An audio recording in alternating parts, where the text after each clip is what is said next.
लेकिन ये जो growth that was forces of result of forces of supply and demand. जो कॉन्सेप्ट है इंक्लूसिव ग्रोथ का, वो more likely a political slogan है बजाय एक sincere pursued objective by the government, ठीक है, जो कि लिया जाना चाहिए. It no longer seems to be an achievable objective. इसके बाद में, क्योंकि अब हम जब ग्रोथ ओरिएंटेड हो गए हैं, तो अब ऐसा नहीं लगता हमें कि अभी भी there is a need to achieve. काफी हद तक हम उसको क्या कर चुके हैं, अचीव कर चुके हैं. इंक्लूसिव ग्रोथ यही बोलती है. Okay ma'am. Next topic, what we are going to discuss today is another type of good. एक क्लासिफिकेशन ऑफ गुड्स जो हमने डिस्कस किया, उसपे हमने फर्स्ट कैटेगरी ऑफ गुड्स की डिस्कस की थी, intermediate goods and final good. So that is clear up to all. ऐसा कोई स्टूडेंट जिसे समझ में नहीं आया the difference between these two? सबको क्लियर है इंटरमीडिएट गुड्स क्या होती है और फाइनल गुड्स क्या होती है? बेटा, why you guys have turn off your videos? Turn on everyone. सबके वीडियोस मुझे नजर आने चाहिए. Yes Riya, turn on your video. Yashika, turn on करो बेटा.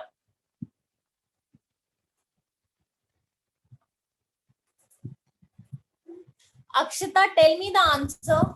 What is the difference between final good and intermediate good? क्या डिफरेंस है दोनों में?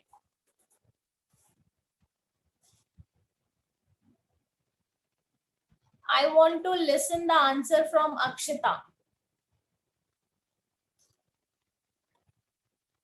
What is the difference between intermediate good and final good? Is there any difference or both are same?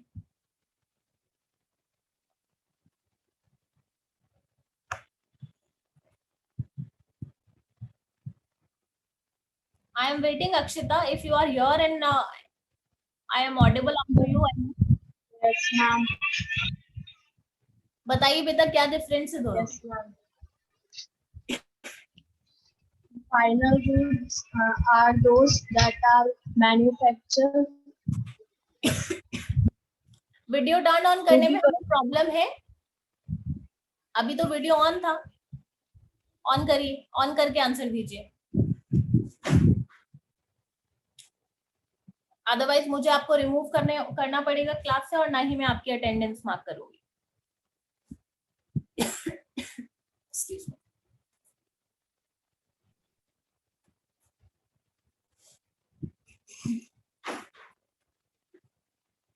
Not getting your answer.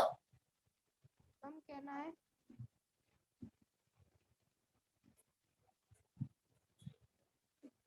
मैं आगे का कैसे पढ़ाऊं बेटा, जब आप लोगों को पीछे पढ़ाया हुआ आपको लर्न नहीं है?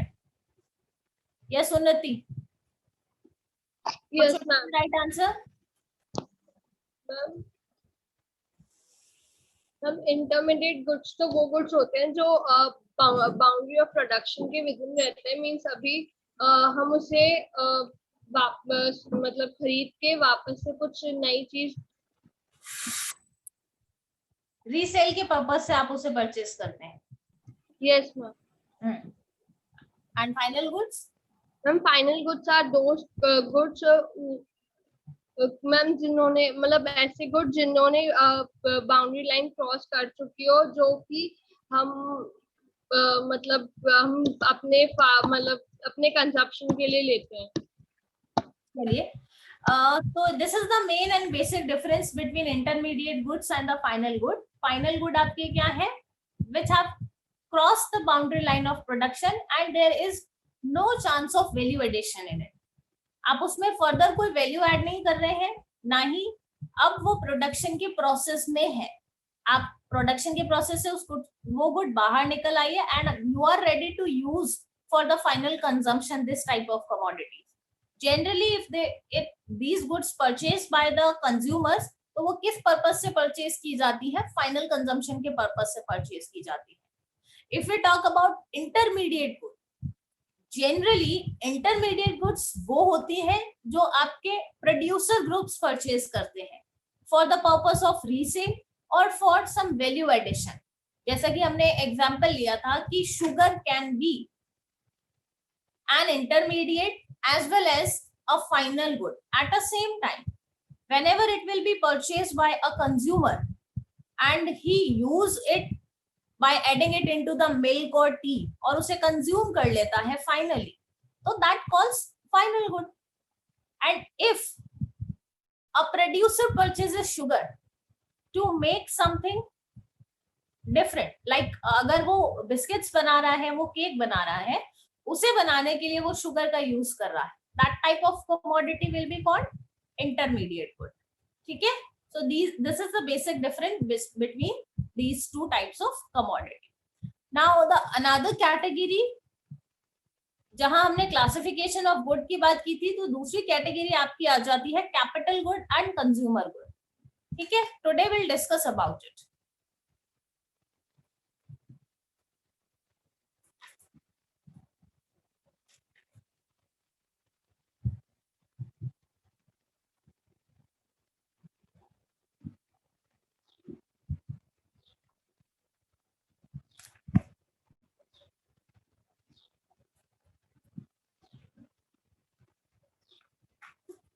सेकेंड कैटेगरी पर जाने से पहले एक और छोटा सा टॉपिक है, उसे हम फटाफट कवर कर लेते हैं। जैसे कि आपका कंज्यूमर गुड के बारे में हम बात कर रहे हैं या कंजम्पशन गुड्स के बारे में हम बात कर रहे हैं। कंज्यूमर गुड्स जो है आपकी further can be classified into 4 categories. What these are?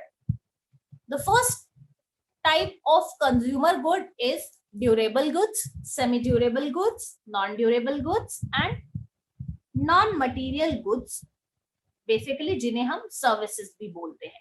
तो कंजम्पशन गुड कितने टाइप की हो सकती है? 4 type of consumption good.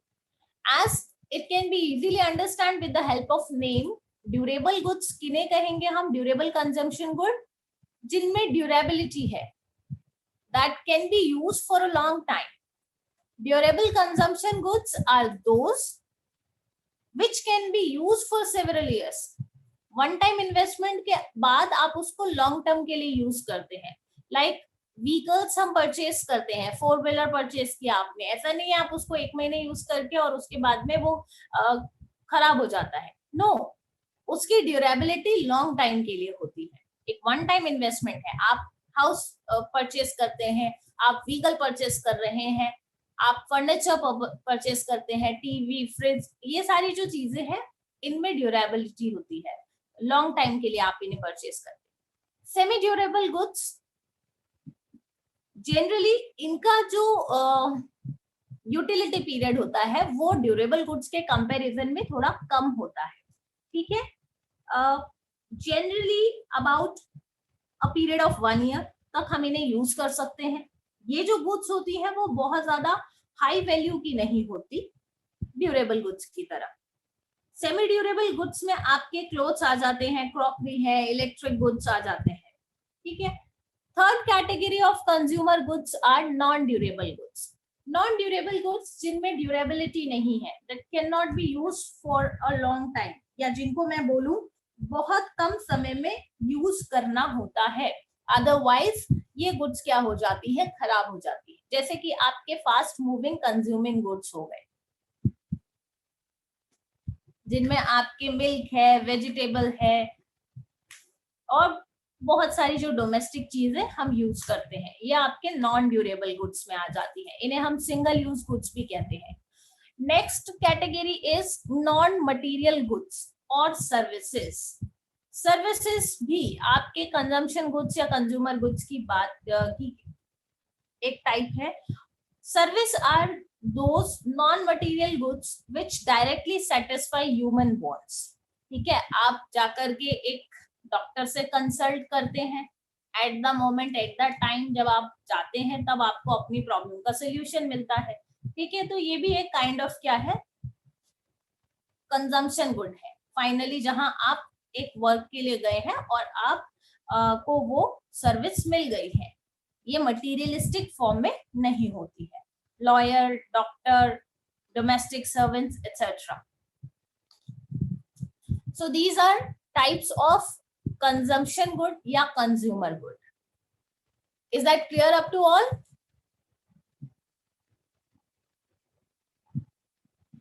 Yes, ma'am.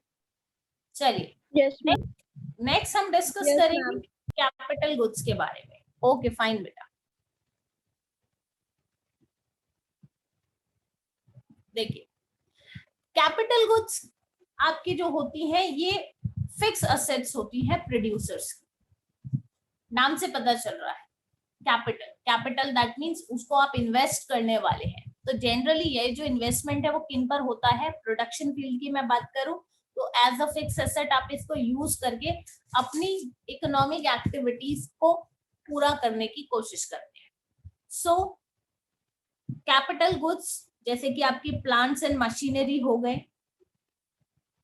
ये क्या कहलाते हैं? आपके कैपिटल गुड्स कहलाते हैं. प्लांट एंड मशीनरी एग्जाम्पल है कैपिटल गुड्स का. These goods generally use by the producer either for the replacement of capital stock or for addition to the capital stock. Generally production में अगर आप plant या machinery purchase कर रहे हैं उसके पीछे क्या मोटिव होगा प्रोड्यूसर का? फर्स्टली पुराना कोई कैपिटल स्टॉक है जिसे आप रिप्लेस करना चाहते हैं, या फिर आप अपने एग्जिस्टिंग कैपिटल स्टॉक में कुछ एडिशन करना चाहते हैं. प्रोडक्शन बढ़ाना है, उसके लिए आपको अच्छी मशीनरी चाहिए, आप लेकर के आए और पुरानी वाली जो खराब हो गई थी मशीनरी उसे आपने रिप्लेस कर दिया. या फिर आपके पास में मशीनरी है लेकिन आपका जो प्रोडक्शन है वो सफिशिएंट नहीं हो रहा है, आप उसको बढ़ाना चाह रहे हैं, उसके लिए आपने फर्दर मशीनरीज को परचेस कर लिया है. तो दो तरीके से या दो रीजंस के लिए कैपिटल गुड्स की परचेजिंग होती है. Fix assets capital goods are repeatedly used. ये वन टाइम यूज नहीं होता. ये कैसे होते हैं? लॉन्ग टर्म के लिए परचेज किए जाते हैं. जैसा मैंने बोला one time investment and long term use होता है कैपिटल गुड्स का, लाइक ड्यूरेबल कंज्यूमर गुड्स. ठीक है, लेकिन इनकी ड्यूरेबिलिटी और भी ज्यादा होती है. सो जैसे कि अगर हम बात करें किसी एक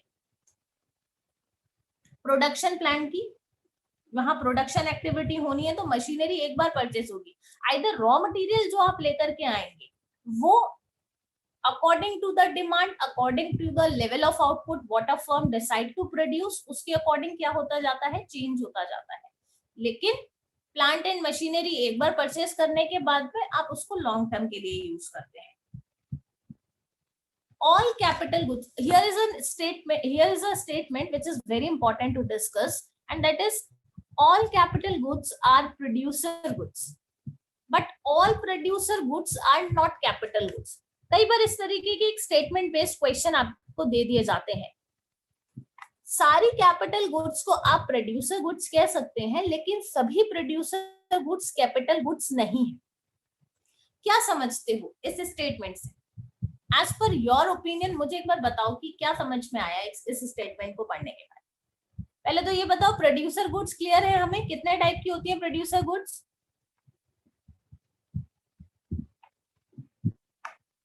what is the problem with you all बेटा?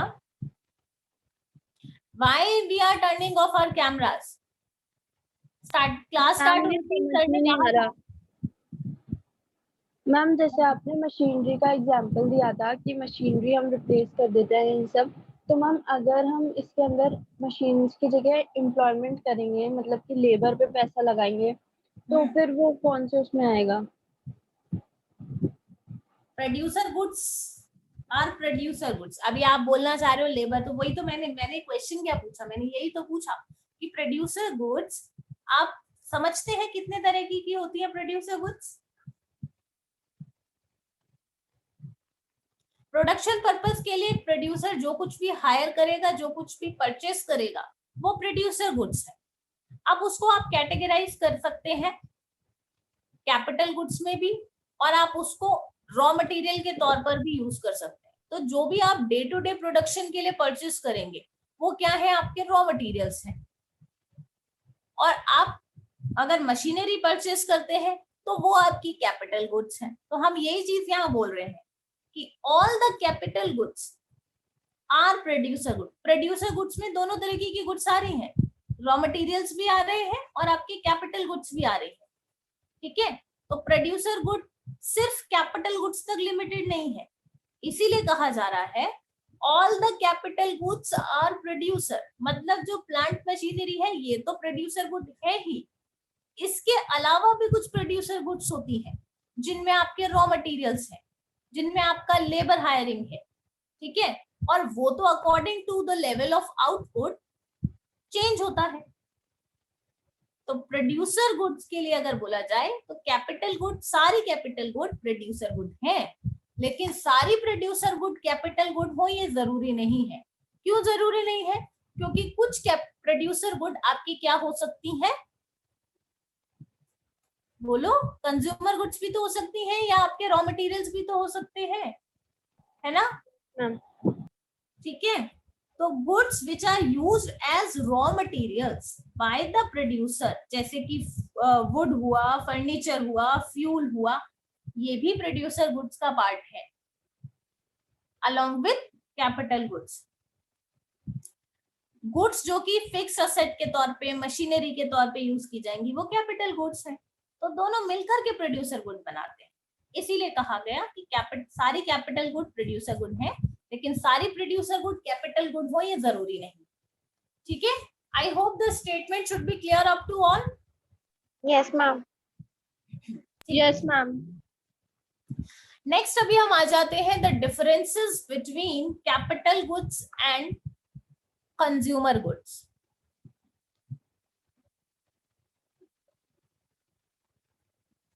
दोनों में क्या डिफरेंसेस है? देखो, कंज्यूमर गुड्स जो आपके होते हैं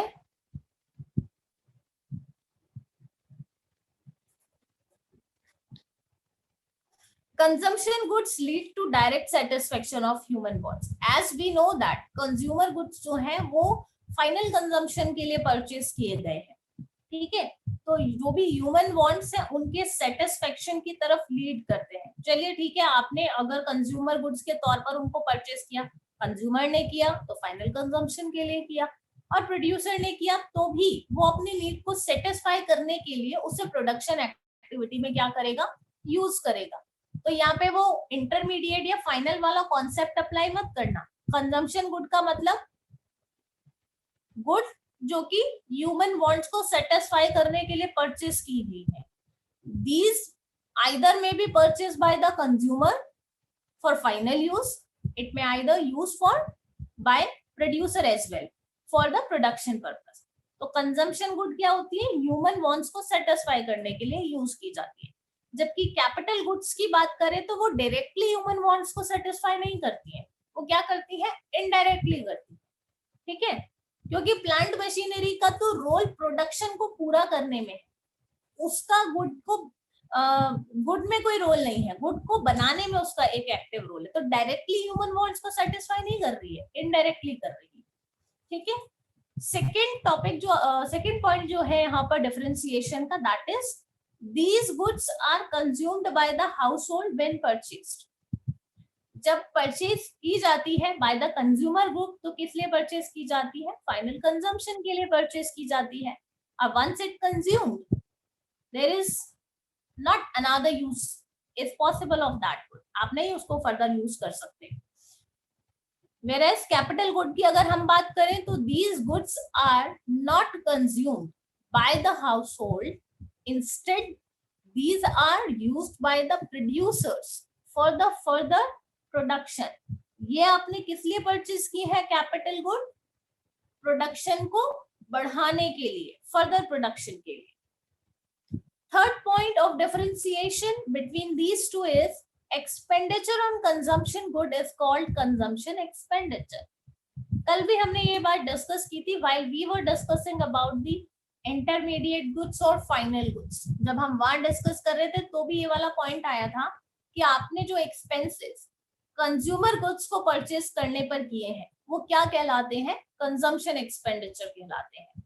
Whereas the expenses made to purchase the capital good by the producers, these are called investment expenditure. And why so? Because these goods we are purchasing not for the final satisfaction, we are going to put these goods into the further production process. And whenever the process will be complete, the product will be purchased by the consumer. Only after that we'll be able to earn something. या हमारा final satisfaction उस stage पर जाकर के मिलेगा.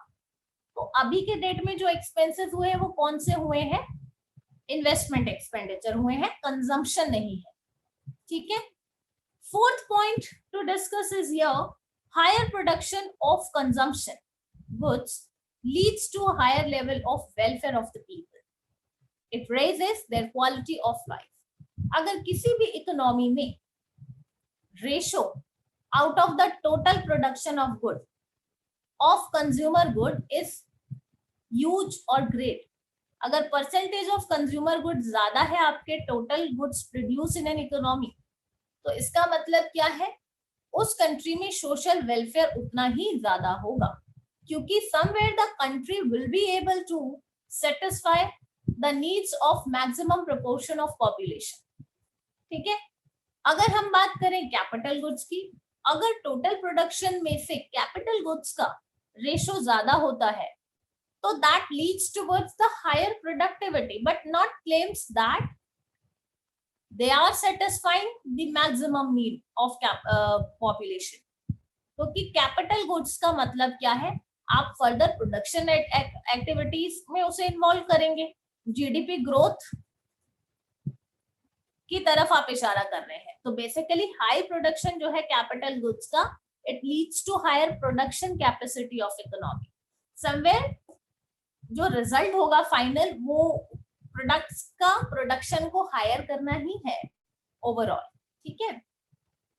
क्योंकि अगर capital goods ज्यादा बनेंगी, उसके बाद ही आपका level of output of consumer goods जो है वो भी उतना ही ज्यादा पॉसिबल हो पाएगा. So I hope it should be clear. Both consumption good और कैपिटल गुड्स जो है उनके बीच में एक कॉमन कैरेक्टरिस्टिक भी है, that are final goods and therefore included in the estimation of national income. कल हमने एक प्रीवियस क्लास में हमने टॉपिक डिस्कस किया था, इंटरमीडिएट गुड और फाइनल गुड में से कौन सी टाइप ऑफ गुड को हम estimation and calculation of national income में इंक्लूड करते हैं? Final good. फाइनल गुड को करते हैं. Why we not add intermediate good in the calculation of national income? क्यों नहीं इंक्लूड करते? And I want this answer from Neha. Turn on your mic and camera. Neha Pamnani, I want answer from you. Ma'am, please can you repeat it once? Why intermediate good is not included in the estimation of national income?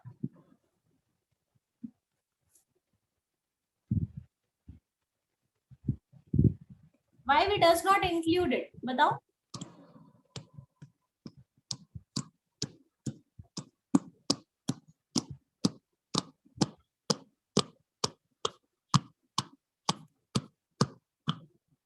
Ma'am, may I? No. Ma'am, may I? Neha, your voice is not clear, beta. Only Chetna and Mannat is there who wants to give the answer, and Unnati. Tell me the answer.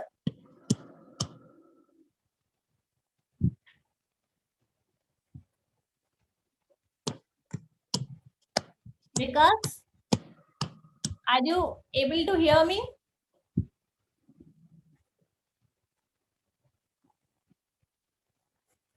At least do respond yes or no. Answer आता है नहीं आता उसे बाद में discuss करेंगे. Yes विकास.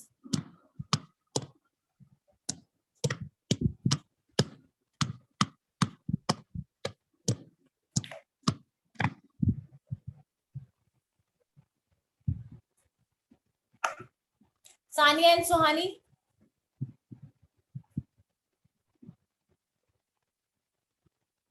आप दोनों में से कौन देना चाहेगा बेटा आंसर?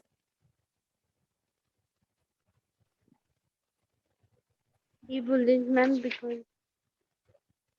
क्वेश्चन रिपीट करूं?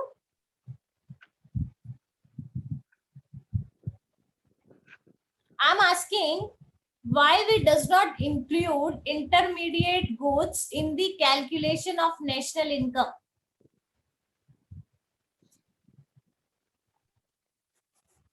क्यों नहीं करते हम? because these goods are sold by for profit. These goods are sold. No. Yes, Mannat. What should be the right answer? Ma'am final goods जो होते हैं उसके अंदर जो कॉस्ट ऑफ इंटरमीडिएट गुड्स होती है वो ऑलरेडी इंक्लूड हो जाती है रॉ मटेरियल्स के तौर पे और बाकी सर्विसेज के तौर पे, इसीलिए हम उन्हें इसीलिए हम जो है नेशनल इनकम के एस्टिमेट में सिर्फ फाइनल गुड्स को कंसिडर करते हैं और इंटरमीडिएट गुड्स को कंसिडर नहीं करते. Give an example of it. Yes And ma'am. explain to all of that. Ma'am for example wheat grains जो होते हैं, फूड ग्रेन्स, अगर कोई बिस्किट प्रोड्यूस करने वाली फैक्ट्री है तो वो व्हीट जो है अगर वो डायरेक्ट व्हीट ना लेकर वो जो है मतलब फ्लावर से काम चलाएगी यानी आटा यूज करेगी वो, तो वो आटा जब खरीदेगी तो वो ऑलरेडी व्हीट का पैसा भी उसको देके मतलब व्हीट का पैसा उसमें ऑलरेडी इंक्लूडेड होगा एंड फिर उसके बाद वो मैन्युफैक्चरिंग होगी और उस मैन्युफैक्चरिंग के बाद जो हम फाइनल प्राइस जो कंज्यूमर देता है उसके अंदर वो फर्स्ट इनिशियल स्टेज पे जो उसने व्हीट से फ्लावर बनाया उसका भी मतलब मनी जो होगा वो इंक्लूडेड होगा. Exactly. Whatever the final product will be there, उसके पैकेजिंग पर उसके ऊपर जो मार्केट प्राइस लिखा होगा वही फाइनल प्राइस है और उसमें प्रोडक्शन में इन्वॉल्व सारे जो स्टेप्स हैं और उन स्टेप्स को पूरा करने में जो जो एक्सपेंसेस हुए हैं, जो कॉस्ट बेयर अप हुआ है, वो ऑलरेडी एडेड होता है. तो इंटरमीडिएट गुड को सेपरेटली इंक्लूड नहीं किया जाता है in calculation of national income. In the previous class we also had discussed कि अगर एक बिस्किट बनाने वाली कंपनी है तो वो उसमें फ्लावर यूज कर रही है, बटर यूज कर रही है, फ्लेवर्स यूज कर रही है, शुगर यूज कर रही है, इन सारी कमोडिटी की प्राइसेस जो हैं वो फाइनल प्राइस ऑफ बिस्किट में ऑलरेडी एडेड होंगी. तो जब भी हम नेशनल इनकम कैलकुलेट करेंगे तो उसमें शुगर का कॉस्ट अलग से ऐड करने की जरूरत नहीं है, फ्लावर का कॉस्ट अलग से ऐड करने की जरूरत नहीं है, because all the cost are already included in the final price of that product. तो अगर आप उस फाइनल प्रोडक्ट की प्राइस को ही कंसिडर कर लेंगे, इसका मतलब आपने उसमें होने वाली जो डिफरेंट कॉस्ट है ऑन डिफरेंट स्टेजेस, उन सबको ऑलरेडी क्या कर लिया था, इंक्लूड कर लिया है. तो जो प्रॉब्लम है वो ये है. अच्छा, क्वेश्चन अराइज होता कर लेंगे तो क्या हो जाएगा?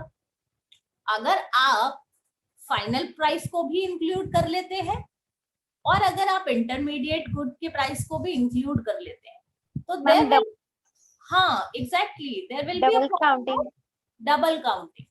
दो बार कैलकुलेशन हो गया और दो बार कैलकुलेशन होने का मतलब क्या है, आपकी इनकम में उतने से डिफरेंस दिखाई देगा.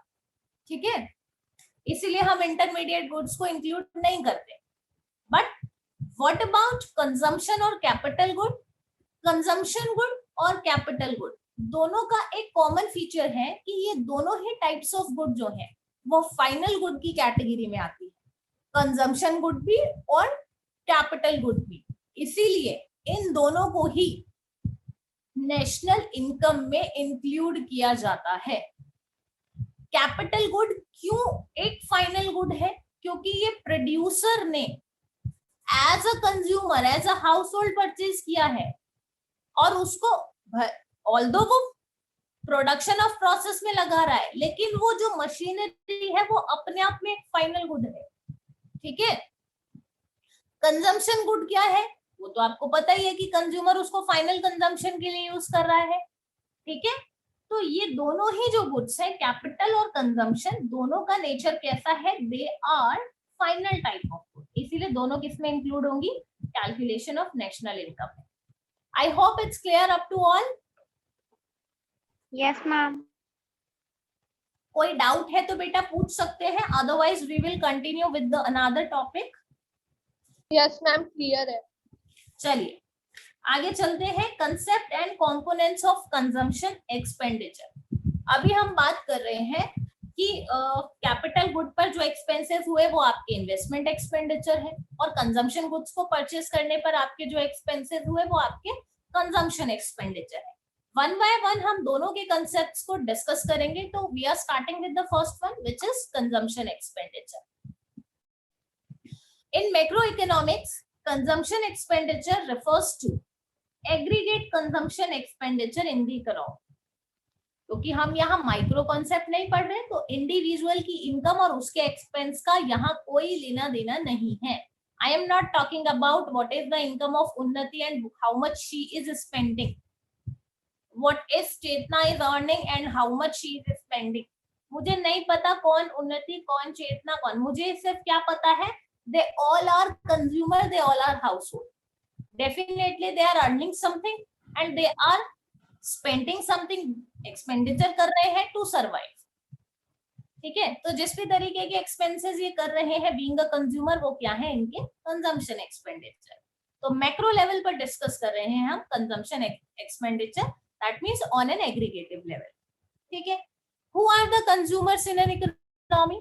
अब आप हाउस होल्ड तो है ही, हाउस होल्ड मतलब हम लोग, we people, we are the human being. हम कंज्यूमर के तौर पर क्या करते हैं, अपनी इनकम का एक हिस्सा एक्सपेंसेस में स्पेंड करते हैं, तो वी आर कंज्यूमर। ठीक है, तो क्या प्रोड्यूसर कंज्यूमर नहीं होता?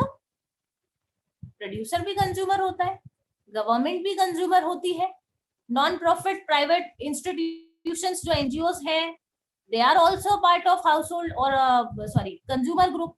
तो कंज्यूमर तो हर कोई है जो कंजम्पशन पर्पज से कुछ भी परचेस करेगा अपनी नीड्स को सेटिस्फाई करने के लिए, वो क्या कहलाएगा, कंज्यूमर।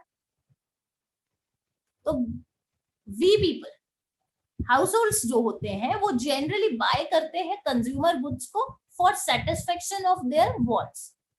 कंज्यूमर गवर्नमेंट कंज्यूमर कहाँ होती है? Where the government buys consumer good for distribution among defence forces, for mid day meals in government schools and such other purpose.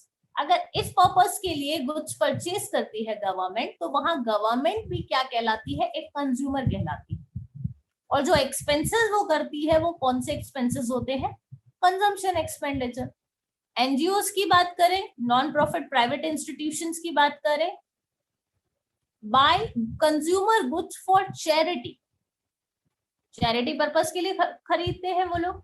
So if we add up expenditure on the purchase of consumer good, by whom? By the household, by the government, by the non-profit private institutions. तो जो भी expenditure एक economy में होंगे वो क्या कहलाएंगे, आपके टोटल कंजम्पशन एक्सपेंडिचर।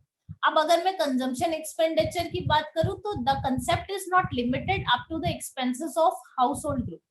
इसमें क्या क्या और इंक्लूडेड है, गवर्नमेंट भी इंक्लूडेड है और एनजीओस के थ्रू किए गए एक्सपेंसेस भी इंक्लूडेड है।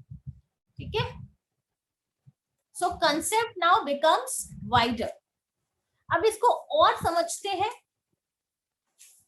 अगर इसको एक फॉर्मूला, एक इक्वेशन के फॉर्म में आपको रखना है तो आप कैसे रखेंगे? एग्रीगेट कंजम्पशन एक्सपेंडिचर का फॉर्मूला वहां पर क्या हो जाएगा,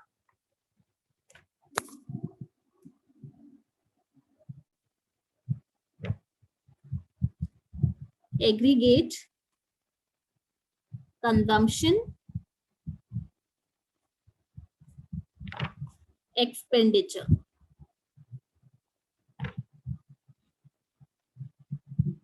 Aggregate consumption expenditure, the sum of all the expenses made by the household, by the government, by the NGOs, इन तीनों को जब आप सम अप कर देंगे तो जो टोटल कंजम्पशन एक्सपेंडिचर है वही आपके क्या है, aggregate consumption expenditure. So consumption expenses by whom? By households। क्या ऐड करना है आपको इसमें? गवर्नमेंट एक्सपेंडिचर जो कि कंजम्पशन पर्पस के लिए किए गए हैं, फॉर कंजम्पशन, ठीक है, and plus consumption expenditure bye NGOs. Formula लिखने के लिए आता है अगर, तो फॉर्मूला आपका क्या हो जाएगा, consumption expenditure bye household, consumption expenditure made by the government and consumption expenditure by the NGOs. तीनों को टोटल करेंगे तो आपका एग्रीगेट कंजम्पशन एक्सपेंडिचर आ जाएगा. नेक्स्ट अगर बात करें concept and components of investment. Investment क्या है आपका, the expenses which are made by the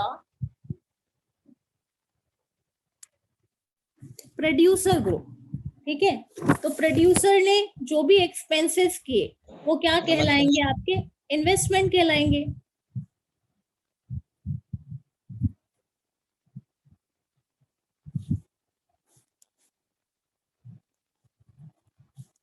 And what is investment? It refers to increase in the stock of capital. Capital पता है हम सबको, और कैपिटल फॉर्मेशन कैसे होता है ये भी हमें पता है. देखो कैपिटल बेसिकली क्या है, the money invested in production activity. जो भी आप यूज कर रहे हैं मनी प्रोडक्शन पर्पस के लिए. ठीक है, अब इस अगर स्टॉक ऑफ कैपिटल को आपको बढ़ाना है, like I have started the business with 50 lakh rupees. अब उसमें और मैंने इन्वेस्ट कर दिए 10 लाख रुपीस. तो ये जो 10 लाख एडिशन हुआ है वो क्या है, आपका इन्वेस्टमेंट है.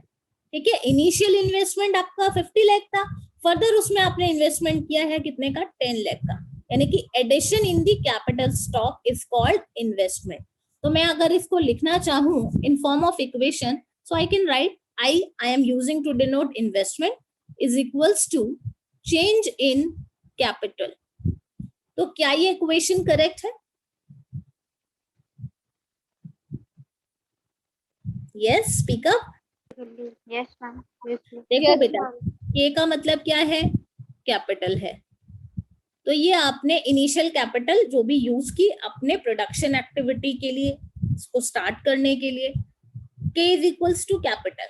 I am saying that investment is something which is changing the existing capital stock. Initial capital was about 50 lakh और चेंज होता है आपका कितने से, 10 लाख से. तो ये जो एडिशन हुआ है आपके स्टॉक ऑफ कैपिटल में, वही आपका क्या कहला रहा है, इन्वेस्टमेंट कहला रहा है. Change in K is equals to I, and change in the stock of capital को ही हम क्या बोलते हैं, दूसरे शब्दों में कैपिटल फॉर्मेशन बोलते हैं. क्या बोलते हैं, कैपिटल फॉर्मेशन बोलते हैं. कैपिटल फॉर्मेशन एक ऐसी एक्टिविटी है जो आप जो हाईली डिपेंड करती है सेविंग्स पर. If the intensity to save will be high, the intensity to investment will be also high. तो इन्वेस्टमेंट को अगर हम कैटेगराइज करें, further we can categorize the investment into 2 category. ये 2 कैटेगरी कौन कौन सी इन्वेस्टमेंट की आपकी, first type of investment is fixed investment.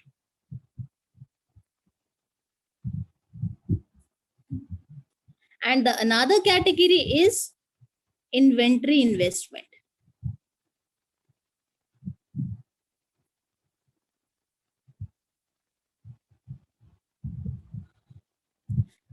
As it can be easily pretended with the name fixed investment, नाम से पता चल रहा है कैसे रहने वाला है, फिक्स्ड रहने वाला है. इन्वेंट्री इन्वेस्टमेंट, इन्वेंट्रीज क्या होती है, जो आप प्रोडक्शन करने के लिए जो डे टू डे एक्सपेंसेस आप करते हैं गुड्स को खरीदने के लिए, जिसमें आपके रॉ मटेरियल्स पे किया जाने वाला एक्सपेंस होता है, वो आपकी इन्वेंट्री है. इन्वेंट्री इन्वेस्टमेंट मतलब जो आप बार बार करेंगे, उसमें चेंजेस होंगे, जैसा भी आपका level of production, level of output set होगा उसके अकॉर्डिंग. तो fixed investment is that type of investment which increases in the stock of fixed asset. Like plant machinery अगर आप परचेस करते हैं तो उस पर किए जाने वाले एक्सपेंसेस आपका क्या कहलाते हैं, फिक्स्ड इन्वेस्टमेंट कहलाते हैं. For an example, a business firm और a producing unit was there and who started the production with 8 machines. ठीक है, एक एग्जांपल हम यहाँ देख रहे हैं कि एक प्रोड्यूसिंग यूनिट है और उसने अपना जो प्रोडक्शन है वो 8 मशीन्स के साथ में स्टार्ट किया इन द ईयर 2020. ठीक है, तो इनिशियली उसका स्टॉक ऑफ कैपिटल कितना है, 8 मशीन का है. Now during that year and in the process of production उसने और 2 मशीन्स को परचेज करके अपने स्टॉक ऑफ कैपिटल को इंक्रीज किया. At the end of year 2020 या I should say at the beginning of the year 2021 they have a stock of capital equals to 10 machines.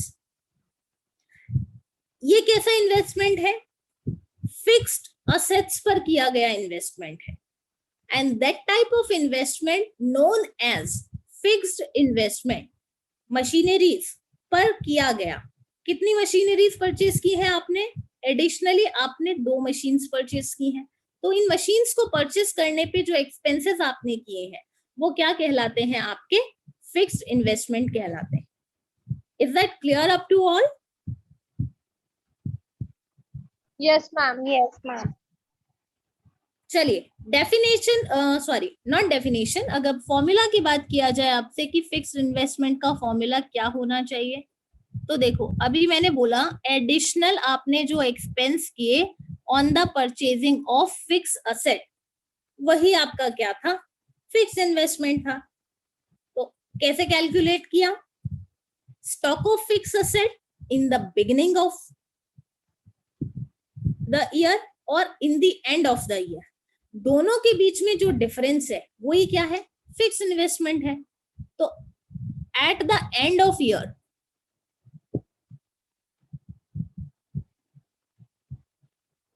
जो आपका स्टॉक ऑफ कैपिटल था उसमें से आपने लेस कर देना है स्टॉक ऑफ फिक्स असेट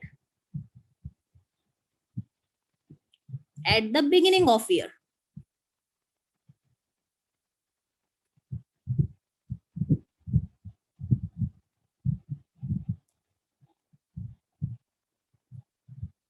तो स्टॉक इन द एंड कितना था आपका, 10 मशीन्स था. इन द बिगिनिंग कितना था, 8 मशीन था. लेस किया आपने 2. ये क्या आ गया आपका, फिक्स्ड इन्वेस्टमेंट आ गया. I hope it should be clear up to all. Now we are moving ahead with inventory investment.